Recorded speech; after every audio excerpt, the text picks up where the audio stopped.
জাতীয় ঐক্যের জন্য, আলেমদের জাতীয় ঐক্যের জন্য সব লোভ, সব ক্ষোভ, সব চাহিদা ঝাড়ু মারেন। আপনি কাউয়ার মতো মাথা নিচে করে রাখেন, আপনার পিঠের উপরে আইসা অন্যায়ের ভাগ পড়বে এবং আপনাকে তখন জাতি দালাল বলবে। ভবিষ্যতে যদি ফ্যাসিস্ট হয় আর তার অংশীদার হয়ে আপনি যান, তাহলে আপনি তো সিলমারা দালাল। বিএনপির ঘর থেকে দিনদার মানুষেরা ইসলামের পক্ষে ভোট দিবে। পিআর যদি করতে পারেন তাহলে পিআর থেকে আপনি লাভবান হবেন। এইটাই এই দেশের জন্য অন্তত এই সিচুয়েশনের সবচাইতে বেস্ট ডিসিশন। এর চাইতে ভালো কিছু এই সিচুয়েশনে আর হইতে পারে না। আসসালামু আলাইকুম ওয়া রাহমাতুল্লাহ। নাহমাদুহু ওয়া নুসাল্লি আলা রাসূলিহিল কারীম, আম্মা বাদ। সুপ্রিয় দর্শক শ্রোতা, দেশ ও প্রবাসে, কাছে ও দূরে যে যেখান থেকেই আমাদেরকে দেখছেন ও শুনছেন, সকলকে আন্তরিক মোবারকবাদ জানাচ্ছি। আমি ইউসুফ মাহমুদি এবং আপনাদের প্রত্যেককেই আমন্ত্রণ জানাচ্ছি আমাদের আজকের এই বিশেষ ভিডিও বার্তা অনুষ্ঠানে। বন্ধুরা, আজ আমরা কথা বলতে যাচ্ছি পিআরের চাইতেও আলেমদের ঐক্যটা বেশি জরুরি, কারণ অদূর ভবিষ্যতেই আলেমদেরকে দালাল বলা হবে বা আলেমরা দালাল হতে যাচ্ছে। কিন্তু কেন? এবং সাথে সাথে এটাও বোঝা দরকার যে আলেমরা যদি জাতীয় ঐক্য করতে না পারেন, তাহলে রাষ্ট্রের বড় বড় রাষ্ট্রীয় অন্যায়ের ভাগও আলেমদেরকে নিতে হবে, যাদের কারণে আলেমদের জাতীয় ঐক্য হচ্ছে না বা হবে না। চলুন আমরা মূল আলোচনায় প্রবেশ করি। বন্ধুরা, মূল আলোচনায় প্রবেশ করার আগে আপনাদের কাছে ছোট্ট একটু আবেদন। আপনারা জানেন যে আখলাক টিভি তাবলিগ জামায়াতের দুই পক্ষকে নিয়ে কাজ করতে গিয়ে আখলাক টিভি অনেক বড় ক্ষতিগ্রস্তের শিকার হয়েছে। প্রজেক্ট বন্ধই হয়ে গিয়েছিল এবং এখনও অনেক বড় ক্ষতিগ্রস্তের মধ্যে রয়েছে, এখনও পর্যন্ত রিকভারি করে উঠতে পারেনি। বিশেষ করে আলমীশুরার ইজতেমা চলার সময় ড্রোন বিস্ফোরণের কারণে আখলাক টিভির live set up, record set up অর্থাৎ camera set up, iPhone set up সহ মনিটরিং মোবাইল এবং ওয়্যারলেস মাইক্রোফোন সহ বিভিন্ন আসবাবপত্র ক্ষতিগ্রস্ত হয়েছে। এর পরপরই অর্থাৎ আলমীশুরার ইজতেমার পরপরই সাহাদপন্থী বিপদগামী কিছু ভাইয়েরা আখলাক টিভির ফেসবুক থেকে আখলাক টিভির কন্টেন্ট চুরি করে তাদের ইউটিউব চ্যানেলে আগে আপলোড করার সুবাদে আখলাক টিভির ইউটিউব চ্যানেলকে অন্যায়ভাবে পরপর 4টি স্ট্রাইক দিয়ে বন্ধ করে দেয়। যে কারণে আখলাক টিভি আখলাক সমাধান টিভি নামে আরও একটি নতুন ইউটিউব চ্যানেল করে, যেই চ্যানেলটাকে আপনারা সাবস্ক্রাইব করে, লাইক, কমেন্ট, শেয়ার করে এবং আমাদের টোটাল মিডিয়াকে অর্থাৎ ফেসবুক পেজ ও ইউটিউব চ্যানেল সহ আপনারা আমাদের সাথেই থাকবেন এবং আমাদেরকেও আপনাদের সাথেই রাখবেন। চলুন মূল আলোচনা বোঝার চেষ্টা করি। বন্ধুরা, আজকের আলোচনা অত্যন্ত কঠিন হবে, তবে এই আলোচনাটা আপনি বুঝতে পারবেন যদি আপনি ঠান্ডা মাথায় বসে আগাগোড়া পুরোটা শোনেন এবং আকলে সালিম দিয়ে বিবেচনা করেন। এছাড়া আপনি বিষয়টাকে বুঝতে পারবেন না, হয়তো তালগোল পাকিয়ে ফেলবেন। প্রথমেই আমরা যেটা বলবো সেটা হলো আলেমরা জাতীয় ঐক্য করতে ব্যর্থ হলে সমকামিতা, আল্লাহ মাফ করুন, নাউজুবিল্লাহ, নাস্তিক্যবাদ, নাউজুবিল্লাহ, এইরকম রাষ্ট্রীয় বড় বড় যে অন্যায় প্রজেক্ট আছে যেটা ইসলামী শরীয়তের সাথে আক্স বা কন্ট্রাডিকশন রয়েছে বা শরীয়তের সাথে সম্পূর্ণ উল্টামুখী, এই যে নাস্তিক্যবাদ রয়েছে, সমকামিতা রয়েছে, মানে সমকামিতা এটা তো একটা প্রজেক্টে, মানে এলজিবিটি এগুলোর কথা আমি বলছি। এনিওয়ে, তো এই যে বিষয়গুলো রয়েছে, এছাড়া লুটপাট তো আছেই, এই যে রাষ্ট্রীয় বড় বড় অন্যায় রয়েছে, এর ভাগ কিন্তু আলেমদেরকেও নিতে হবে যদি আলেমরা জাতীয় ঐক্য করতে ব্যর্থ হন। অর্থাৎ সবাই তো আর ঐক্য করতে ব্যর্থ না, আলেমদের জাতীয় ঐক্য তো হইতে যাইতেছে, হওয়ার পথে, কিন্তু যাদের কারণে ঐক্য না হবে, যদি না হয় তাহলে যাদের কারণে হবে না তাদেরকে এই সমস্ত অন্যায়ের ভাগ নিতে হবে। কেন? জাতীয় ঐক্য হইলে ভোটের বিপ্লব ঘটানো সম্ভব, তখন ইসলাম ক্ষমতায় যাবে। আর জাতীয় ঐক্য না হইলে ভোটের বিপ্লব ঘটানো কোশ্চিনকালেও সম্ভব না, কোনো অবস্থাতেই সম্ভব না। এটা আপনি লিখে রাখেন, 100% সম্ভব না ভোটের বিপ্লব ঘটানো। অর্থাৎ ইসলামের পক্ষে সবাই দলমত নির্বিশেষে ভোট দিবে, ইসলামের পক্ষে ভোটের বিপ্লব ঘটানো, এটা ইসলামী জাতীয় ঐক্য ছাড়া, মানে সব হুজুররা এক, ইসলামের পক্ষে বাক্স একটাই, এ ছাড়া আপনি ভোটের বিপ্লব ঘটাইতে পারবেন না, পারবেন না, পারবেন না। লিখে রাখেন, আপনি যত বড় রাজনীতিবিদই হন না কেন, আপনি পারবেন না, ইম্পসিবল, এটা হবে না। আচ্ছা, যদি জাতীয় ঐক্য না হয় তাহলে ভোটের বিপ্লব ঘটবে না। ভোটের বিপ্লব যদি না ঘটে তাহলে রাষ্ট্রীয় অন্যায় তো চলতেই থাকবে, অর্থাৎ রাষ্ট্র তো সেই তাদের হাতেই থাকবে যারা এই 53 বছর যাবত লুটপাট করেছে, অনিয়ম করেছে, এটা সেটা করেছে, নাস্তিকবাদকে প্রমোট করার সুযোগ দিয়েছে বা নাস্তিকবাদকে বিভিন্ন কাজ করার সুযোগ দিয়েছে, এই কাজগুলো তো হবে। তো যাদের কারণে আলেমদের জাতীয় ঐক্য হবে না, তাদেরকেও রাষ্ট্রীয় এই বড় অন্যায়ের ভাগগুলো নিতে হবে। এটা আমরা ছোট মানুষ বলে রাখলাম, আপনারা লিখে রাখেন। আর ভিডিও বার্তা তো মিডিয়াতে থাকবে ইনশাল্লাহ, পরবর্তীতে মিলাই নেবেন ইনশাল্লাহ। আর যদি এখন বুঝতে পারেন তো ভালো। এবার চলেন আমরা দ্বিতীয় পয়েন্টে যাই। পিআর নাকি এক বাক্স, হাস্যকর ব্যাপার। গত 2 দিন আগে এক হজরত, মানে বড় একজন রাজনীতিবিদ, সঙ্গত কারণে আমি ওনার নাম নিচ্ছি না, কারণ আমরা তো আসলে বড়দের নাম নিয়ে বা বড়দের ব্যাপারে কোনো মন্তব্য করতে মোটেই চাই না, করবও না। কিন্তু হজরতের রাজনৈতিক অবস্থা দেখে আমি কি হাসবো নাকি কাঁদবো? আমরা তো রাজনীতির মানুষ না, আমরা মাঠ পর্যায়ের মানুষ। কিন্তু আমরা যখন দেখতে পাচ্ছি যে স্পষ্ট ছেলেপানা করা হচ্ছে, স্পষ্ট হাসি তামাশার কথা বলা হচ্ছে, অথবা কোনো কিছু লুকানোর জন্য এই সমস্ত কথাবার্তা বলা হচ্ছে, লুকানোর জন্য বলতে নিজের কোনো মাকসাদ আছে, সেটা লুকানোর জন্য জন্য এটা হতে পারে। আমি অবাক হয়ে গেলাম। সে বলে পিআর নাকি এক বাক্স, অর্থাৎ জোট যদি করেন তাইলে তো একটা বাক্স হলো, কিন্তু পিআর তো আর জোটে হয় না, পিআর তো যার যার দল নিয়ে যার যার মার্কা নিয়ে সেই করবে। তো মানে উনি যেটা প্রশ্ন তুললেন, তাহলে পিআর নাকি এক বাক্স? আশ্চর্যকাণ্ড। পিআর তো তখন যখন আলাদা আলাদা নির্বাচন হবে, প্রত্যেক দল তার প্রতীকে নির্বাচন করবে, এটা তো সবাই জানে। কিন্তু এক বাক্স যদি হয়, অর্থাৎ আলেমদের জাতীয় ঐক্য যদি হয়, তাহলে তো পিআর এর কোনো প্রয়োজনই পড়ে না। এর পরেও যদি কিছু ইসলামী দল একসাথে হয়, সবাই হইল না, অথবা মতের মিল বা মনের মিল যাদের হইল, তারা সবাই মিলে তো পিআর করতে পারে। তারা আলোচনার টেবিলে সমাধান করবে যে ঠিক আছে, আমরা যখন একসাথে হইছি, জোট করছি, এখন আমরা যদি পিআর নিয়ে আগাই, তাহলে এটা আমরা কিভাবে করতে পারি? হ্যাঁ, এটাও সম্ভব। কিভাবে সম্ভব? আমরা আমাদের মার্কা বাদ দিয়ে দিব। অর্থাৎ আপনি যখন কেন্দ্র নিয়ে আলাপ আলোচনা করেন, দুইটা দল বা তিনটা দল, পাঁচটা দল মিলে যখন একটা কেন্দ্রে একটা প্রার্থী দেয়, তখন কি পাঁচটা মার্কা দিয়ে প্রার্থী দেয়?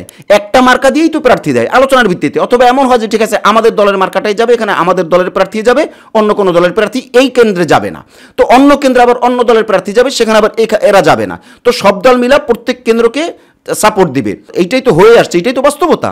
তো এখন হজরত এত বড় রাজনীতিবিদ, তিনি যদি বলেন যে পিআর নাকি এক বাক্স, আমি আপনাকে এখানে 2 মিনিট থামাই, এই বলি সেই বলে, আমি অবাক হয়ে গেলাম কি বলতেছেন ওনরা। আলোচনার টেবিলে সবই সম্ভব, সবই সম্ভব। এক বাক্স হবে নাকি পিআর হবে? পিআর তো হলো লাস্ট চিকিৎসা, অর্থাৎ কিছু করার নাই। এখন সর্বোচ্চ ভালো পন্থা তো ছিল ইসলামী দলগুলো সবাই একসাথে মিলে জাতীয় ঐক্য হয়ে একটা ভোটের বিপ্লব ঘটানো। এইটা ছিল নুরুন আলা নূর, এইটা ছিল সর্বোচ্চ পন্থা। যদি আপনি এটা না পারেন, তখন পিআরের প্রসঙ্গ আসবে। এখন উনি অবশ্য একটা গুরুত্বপূর্ণ কথা বলছেন। উনি বলছেন যে ওনাকে সঞ্চালক সাহেব যখন জিজ্ঞাসা করলেন যে এই আলোচনাগুলোকে আপনাদের টেবিলে হয় নাই, তখন উনি বললেন যে এই ধরনের আলোচনা টেবিলে কমপ্লিট হওয়ার আগেই বাইরে ছেড়ে দেওয়া। তখন বুঝলাম যে এখানে কোনো দূরত্ব আছে, হয়তো ওনাদের কারণে অথবা অন্যদের কারণে।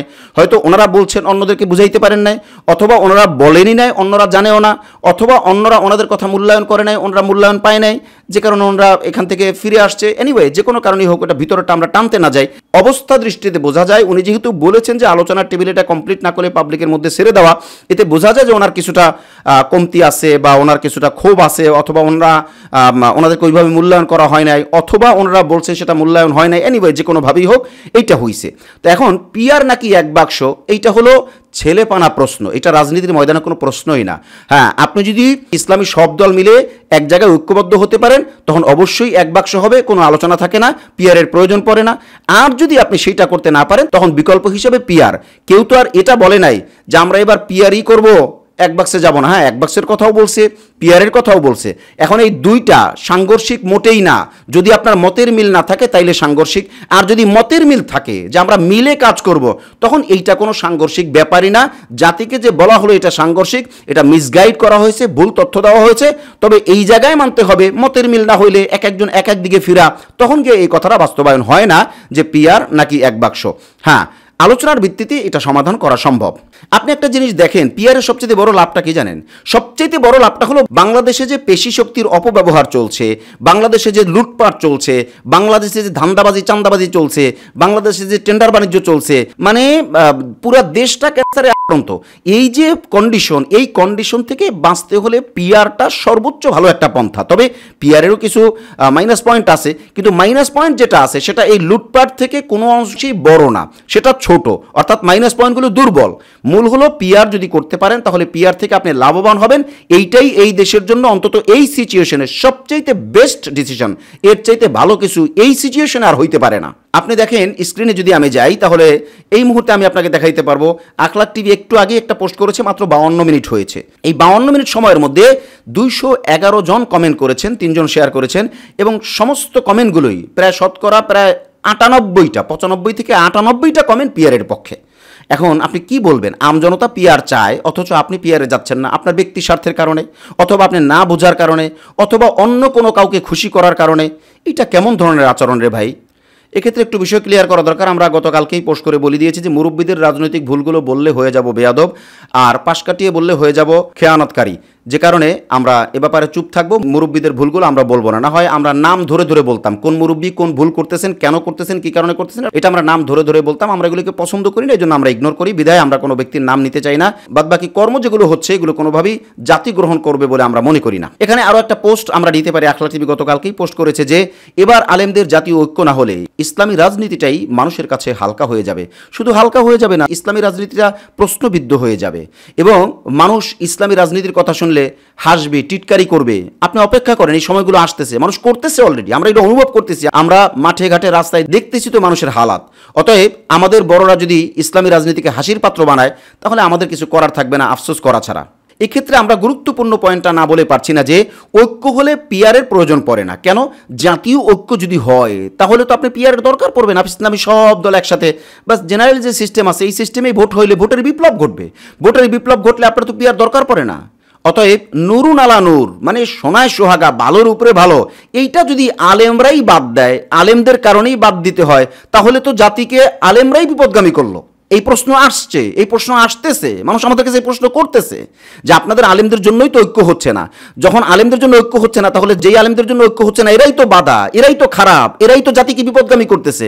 এটার জবাব কিন্তু আমরা দিতে পারছি না। এজন্য বারবার শোনার পরে, শতবার শোনার পরে এখন এই দুই এক কথা বলতে আমরা বাধ্য হচ্ছি। তাও কিন্তু আমরা কোনো ব্যক্তির নাম বা কোনো দলের নাম নিয়ে বলছি না, জাস্ট কর্মটাকে তুলে ধরছি জাতিকে বাঁচানোর জন্য।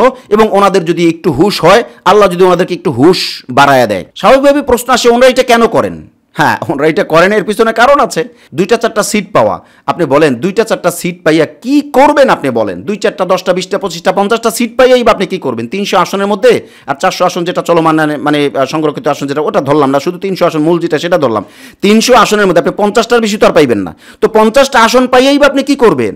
এই জন্য এই 2-4-5টা সিটের কারণে এভাবে ইসলামের ক্ষতি করা, মুসলিমের ক্ষতি করা, ইসলামী সমাজের ক্ষতি করা, এত মানে খারাপ সিচুয়েশনের মধ্যে আমরা যাইতেছি। এরপরেও যদি এইটা হুশে না আসে, বুঝে না আসে, তাইলে কপাল চাপড়ানো ছাড়া আর কোনো পন্থা আছে বলে আমরা অন্তত মনে করি না। এবার আসেন আমরা শিরোনাম থেকে একটু বোঝার চেষ্টা করি মূল পয়েন্ট কোনটা। হ্যাঁ, পিয়ারের চাইতেও আলেমদের ঐক্য বেশি জরুরি, এটা কিন্তু আমরা বলছি। এবং কিছু আলেমদের কারণে যদি আলেমদের জাতীয় ঐক্য না হয় তাহলে রাষ্ট্রীয় বড় বড় অন্যায়, অপকর্ম, এগুলির দায় ওই আলেমদেরকে নিতে হবে। আল্লাহ জিজ্ঞাসা করবেন, মহাজ আল্লাহর দরবারেও থাকবে, আল্লাহর দরবার থেকে তারা বাঁচতে পারবেন না। সে যত বড় আলেমই হোক না কেন, পারবেন না, পারবেনই না। কেন পারবেন না? তার কারণে ঐক্য হয় নাই, তাদের কারণে ঐক্য হয় না, যাদের কারণে ঐক্য হয় না, যার কারণে ঐক্য হয় না, তারাই ধরা খাবে, নির্ঘাত তারা ধরা খাবে, এতে কোনো সন্দেহ নাই। এবার মূল পয়েন্ট যেটা, যে আলেমরা আবারও দালালে পরিণত হবে, আলেমদেরকে দালাল বলা হবে, আলেমরা দালাল হবে, কিন্তু কেন? এই পয়েন্টটা দিয়ে আমরা আলোচনা শেষ করব এবং এই পয়েন্টটাই মূল পয়েন্ট, এটা বুঝতে হবে। প্রত্যেকটা কথাই কিন্তু মূল পয়েন্ট, কারণ আমরা গবেষণা থেকে আপনাদেরকে কথা বলছি, বানায়া কোনো কথা বলছি না। দেখেন, 1 নাম্বার হলো পিয়ার, 2 নাম্বার হলো জাতীয় ঐক্য, 3 নাম্বার হলো অন্য দলের সাথে সিট ভাগাভাগিতে যাওয়া বা কিছু অংশ পাওয়া, বা করুণার, এটাকে আমরা বলি করুণার কয়েকটা সিট পাওয়া, করুণা করে দেওয়া বা দিলেও এই টাইপের। তো এখন পিয়ার, যদি পিয়ার হয় তাহলে কি হবে? পিয়ার হইলে সব দল কম বেশ তার জনগণের কাছে তার যে চাহিদা আছে সেই মোতাবেক তার অধিকার পাবে, একটা ভোটও নষ্ট হবে না, অর্থাৎ 100% ভোটের সব ব্যবহার হবে বা প্রত্যেকটা ভোট কাজে লাগবে, সে যতই মাইনরিটি হোক অথবা যতই মেজরিটি হোক। এনিওয়ে, তো এইটা হলো পিয়ার। পিয়ারের ব্যাপারটা সবাই জানেন। 2 নম্বর হলো জাতীয় ঐক্য, যেটা বলছিলাম বারবার, যে সোনায় সোহাগা, নুরুন আলা নূর। যদি আলেমদের জাতীয় ঐক্য হয়, এর চাইতে ভালো কিছুই নাই, পিয়ারও এর চাইতে ভালো না। আলেমদের জাতীয় ঐক্য হলে পিয়ারের কাছে যাওয়ারই দরকার পড়বে না। তখন হবে কি? তখন হবে ভোটের বিপ্লব ঘটবে। আম জনতা, হ্যাঁ আমি দলের নাম ধরে বলবো, মাঠ পর্যায়ের বিএনপির ঘর থেকে দিনদার মানুষেরা ইসলামের পক্ষে ভোট দিবে। লিখে রাখেন, আপনি লিখে রাখেন। যদি আপনি আলেমদের জাতীয় ঐক্য করতে পারেন, ইসলামী টোটাল দলের পক্ষ থেকে, ইসলামের পক্ষ থেকে একটা ভোট বাক্স, এইটা যদি আপনি ঘটাইতে পারেন, তাইলেই ভোটের বিপ্লব ঘটবে। আর ভোটের বিপ্লব ঘটলেই বিএনপির ঘর থেকেও আপনার ঘরে ইসলামের পক্ষে ভোট আসবে, আপনি লিখে রাখেন। তো বিএনপির থেকেই যদি আপনার কিছু ভোট আসে, তাহলে আর সবাই তো দৌড়ে ভোট দিবে, আপনাকে দিবেই, ইসলামের পক্ষে ভোট দিবে। মানুষ কিন্তু এটা চায় যে সবাইরই তো দেখলাম 53-54 বছর, এবার আমরা ইসলামের পক্ষে একটা দেখি, ট্রাই করে দেখি। এটা কিন্তু মানুষ বলতেছে, আমরা কিন্তু বানায় কোনো কথা বলতেছি না। তো দ্বিতীয় বিষয় ছিল যে আলেমদের জাতীয় ঐক্য, এটা নুরুন আলা নূর, এইটাও যদি না পারেন, তাহলে 3 নম্বরে কি অপশন আসবে? কিছু কিছু দল বড় বড় দলের কাছ থেকে কিছু কিছু করুণার সিট পাবে। Okay fine. এখন এই করুণার আসন, সেটা 1টা হোক, 2টা হোক, 5টা হোক, 7টা হোক, 10টা হোক, যে কয়টাই হোক, এই করুণার আসনগুলো নিয়ে আপনি কি হইলেন? আপনি ওই দলের অংশীদার হইলেন, আপনি সংসদ সদস্য হইলেন, ওকে ফাইন। সংসদ সদস্য হওয়ার দ্বারা আপনি গাড়ি পাইলেন, আপনি সরকারি ফ্যাসিলিটিস পাইলেন, আপনি বিভিন্ন সুযোগ সুবিধা পাইলেন, আপনাকে মানুষ এমপি সাহেব বলল, আপনি মন্ত্রীও হয়ে যেতে পারেন, এনিওয়ে আপনি অনেক কিছু পাইতে পারেন, ওকে ফাইন। কিন্তু ইসলামের হইল কি? দুর্নীতি বন্ধের হইল কি? আপনি ইসলামী দল বা আপনি আলেম, আপনি কোন দলের দায়িত্বশীল, আপনি বড় দলের 2-1টা করোনার সিট পাইলেন বা 2-4-5টা করোনার সিট পাইলেন, এই সিটগুলো পাইয়ে আপনার কি হবে? আপনার ব্যক্তিগত ফায়দা হবে, ওকে ফাইন। কিন্তু ইসলামের ফায়দা কি? আপনি কি জাররা পরিমাণ ইসলামের কোনো ফায়দা দেখাইতে পারবেন? কখনোই পারবেন না। কেন পারবেন না? আরে 200 আসন নিয়া তারপরই তো আইন পরিবর্তন করতে ঝামেলা বাইজা যায়, জবাবদিহিতা থাকে, বহির্বিশ্বের চাচামেচি থাকে, কত রকমের কত ঝামেলা। আর আপনি 2-4-5টা সিট নিয়া ইসলামের পক্ষে তো কিছুই হবে না, হ্যাঁ আপনার ব্যক্তিগত কিছু ফায়দা হবে। এখন আসেন মূল কথায়, যেই দল ক্ষমতায় যাবে, সে যেই দল হোক না কেন, তাদের দ্বারা যদি অনিয়ম হয়, লুটপাট হয়, মানুষকে মেরে ফেলা হয়, বিভিন্ন রকমের অনিয়ম গুণখুম যাই যা বলেন, বিভিন্ন রকমের ব্যাপার স্যাপার হয়, যেগুলো আগে ঘটছে, এগুলো যদি হয়, তাহলে আপনি আলেম, আপনার কারণে জাতীয় ঐক্য হয় নাই, ইসলামী ভোটের বিপ্লব ঘটে নাই, আর এই অনিয়মগুলো হইতেছে, আপনি কি এটার দায় নেবেন না? আপনি মাথা যতই নিচে করে, কাউয়ার মতো মাথা নিচে করে রাখেন, আপনার পিঠের উপরে আইসা অন্যায়ের ভাগ পড়বে এবং আপনাকে তখন জাতি দালাল বলবে। কিভাবে বলবে? গত ফ্যাসিস্টের আমলে যে সকল আলেমরা শুধুমাত্র চুপ থেকেছে, ফ্যাসিস্টের বিরুদ্ধে হুঙ্কার দেয় নাই, এই অপরাধী তাদেরকে দালাল বলা হয়েছে। আর যদি ব্যক্তিগতভাবে কেউ দালালি কইরা থাকে, সেটার জন্য লাআনাত তার উপরে, আল্লাহর পক্ষ থেকে লাআনাত আসছে, আরও আসবে, সেটার ফল সে পাবে। ফামান ইয়ামাল মিসকালা যাররাতিন খায়রান ইয়ারা ওয়া মান ইয়ামাল মিসকালা যাররাতিন শাররান ইয়ারা, এটা তাকে পেতেই হবে, ওইটা ভিন্ন কথা। ম্যাক্সিমাম শুধুমাত্র চুপ থাকার কারণেই দালাল শব্দ শুনতে হয়েছে, দালালের তকমা পেতে হয়েছে। আর আপনি যদি এই ধরনের ভবিষ্যতে যদি ফ্যাসিস্ট হয় আর তার অংশীদার হয়ে আপনি যান, তাহলে আপনি তো সিলমারা দালাল, আপনি তো রেজিস্টার্ড দালাল, আপনি তো সিড নেওয়া দালাল, আপনি তো অংশীদার দালাল। আপনি তখন যত কথাই বলেন আর যত চেঁচামেচি করেন, যত ব্যাখ্যাই করেন, জাতি ওইটা নিবে না। আপনি দালালের সিল নিয়েই আপনাকে আজীবন মরতে হবে, এটা আপনি লিখে রাখেন। এখন আপনি কি কয়টা সিট নিবেন নাকি জাতির জন্য দাঁড়াইবেন? আমি বলি না আপনি পিআরের পক্ষে যান, আমি বলি না আপনি এই করেন সেই করেন, আমি বলি মাঠ পর্যায় থেকে আপনি জাতীয় ঐক্যের জন্য, আলেমদের জাতীয় ঐক্যের জন্য সব লোভ, সব ক্ষোভ, সব চাহিদা ঝাড়ু মারেন, এরপর মানুষের পক্ষে দাঁড়ান। না হয় আল্লাহর দরবারেও জবাব দিতে পারবেন না, মানুষের দরবারেও জবাব দিতে পারবেন না। আমরা জানি অনেকেই আলোচনাগুলো নিতে পারবেন না, আবার অনেকেই ওই যে খাদেম সুলাইমানের ব্যাপার আছে, ওই প্রসঙ্গে আলাদা কখনো ভিডিও বার্তায় বলবো। মাদানী পরিবার ও থানবী পরিবার, এনাদের বিষয় নিয়ে খাদেম সুলাইমানের অনেক লম্বা ব্যাখ্যা, একটা ঘটনাই আছে, ওইটা পরে আলোচনা আনবো, না হয় ভিডিও বার্তা অনেক লম্বা হয়ে যাবে। এনিওয়ে, তো খাদেমরা আমার উপরে খেপবে, এটা আজীবন খেপে আসছে, কারণ খাদেমরা কখনোই আমাকে বা আখলাক টিভিকে ভালো চোখে দেখে নাই, কারণ তাদের অনেক অনিয়মের কথা আখলাক টিভি বলে ফেলেছে, যে কারণে এই সমস্যা।